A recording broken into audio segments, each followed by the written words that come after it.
Jane from ALISHA'S Attic. I'm Shelley from ALISHA'S Attic. And we are ALISHA'S Attic. Obviously, the first question that people want to know, where's the name come from? The name ALISHA'S Attic actually comes from the fact that we transformed our attic into a little studio, a demo studio, where we do all our demos, and we still do actually. We create everything up there. So we wanted it to be called something Attic, and we didn't know what name to use. And we started writing a song called Alisha Rules the World. And Shelley used to have an imaginary friend when she was little, so we named it after. We named Alisha after Shelley's imaginary friend. She's really a character in the song now, and she's a sort of split personality type of girl. And you're not quite sure. She's very deceptive. The way she looks and the way she actually treats people is two different things. She's a pretty cool cookie.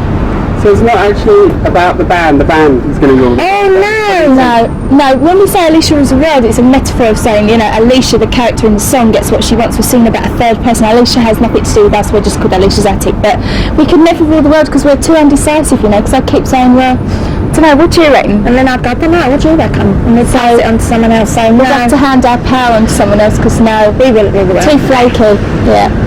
The first single was done by Dave Stewart, wasn't it? It was. What was it like working with some close experiences there? Working with Dave Stewart was really good because, we actually went into the record company and said who we'd like to work with, and Dave Stewart wasn't one of them because he was too big. But actually he'd been in and listened to the stuff and wanted to do it, so we got asked if we wanted to meet him, and of course, naturally, we said of course we'd love to meet him, and we did, and things connected really well, and he did the whole album, and it just worked perfectly because he didn't take it away from what it was originally. He's really good at just sprinkling the fairy dust on top of what we already did, which was a real compliment because he's not as suppressive at all, so which was exactly what we wanted. So we're writing the second album now. We don't know who we're going to work with, but Dave was perfect for the first one, definitely. Was there some worry that then you'd have such a big name working for you, you'd get sort of sidelined, or people think you were just not really, because if you're, no matter what way you do it, however you do it, we know what we do, and at the end of the day the music speaks for itself, and we produce all our own B-sides and all that kind of stuff. So it's we're just growing, and we're not producers, so we needed someone to help us out there, and we're growing and learning every day, and maybe we'll be producing our next album. We don't know yet. There is always a fear of becoming a protege of somebody, but the fact is, we've worked so hard for 10 years. It's not like we were just thrown into the business and just kind of gone, oh, here we are. We just, we've been doing it a long time, singing in pubs and clubs and doing really tragic stuff. Oh my God! What's the most tragic? Oh, we've done the most tragic. We've known it. We've just done tragic. Before we were ALISHA'S Attic, we said tragic. But at the same time, it was a great experience and a real learning curve, and we are bent over like that from all the learning we've done. But it's good because now we can just get up anywhere and sing, and we can write songs, and we've had a lot of experience now, so you can't be embarrassed about what you've done before. You just have to think of it as a one big kind of journey. It's like every job, if you're a journalist or if you're whatever you do, you have to learn your trade, and it's just we got better towards the now we're proud of what we do. Before we used to cringe at everything we did, and we're quite proud of our album now. When bands suddenly appear out of nowhere, and maybe steal your thunder, bands like Shampoo or particularly the Spice Girls, does that upset you? No one's stolen our thunder, because all those bands are fantastic for what they do. It might not be our musical cup of tea at home, but they're fantastic, and respect to all of them. And as far as people stealing the thunder, I don't think that's possible, because we just love music and we enjoy doing it, so that's why we do it. We're out there on the road every night doing live gigs, so it's a bit different. We're not really doing dance routines, so we're not really competition to those people, really, I wouldn't think. But we're two girls, and we're pop, and we're not ashamed of being pop, but we're not, we don't do dance routines.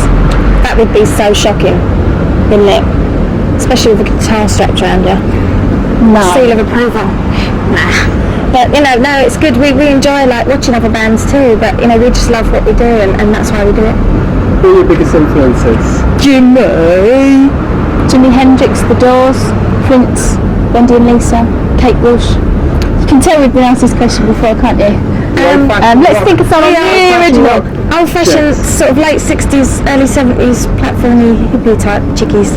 But I think that comes across in the music, especially the lyrics, and the way we write our songs is very, we really reminisce of that old stuff. That's where it was happening. I think the rawness is really, what we like about it. Is it the best time for British music in a long time? I think there's some fantastic British bands around at the moment, but there's always been great bands around, and there's always been really good women doing it, and people say it's girl power and everything, but it's not really. There's always been your Banana Armours, there's always been your Kate Bush, there's always been women doing it. So we're just proud to be a part of it at the moment. We've been out and bought loads of albums lately because there's quite some really interesting stuff going on there. So you're already working on the second album. Yeah. What do people expect to find who've only heard the first sort of single? Well, the first album is kind of, if you liked Around My Feel, then you'll probably like the album, but it's, the album's quite contradictory. Some of it's very sickly sweet and some of it's quite in your face, yeah. And it's very sweet and very sour as well, so I think it's a good pop album, and we're really proud of it. So it's kind of, we don't quite know how to categorise it because we don't like categories, obviously. So it's kind of, people have said it's halfway between pop, halfway between rock. I think the music should speak for itself. So listen to it and then let us know. Please like it, because it's good.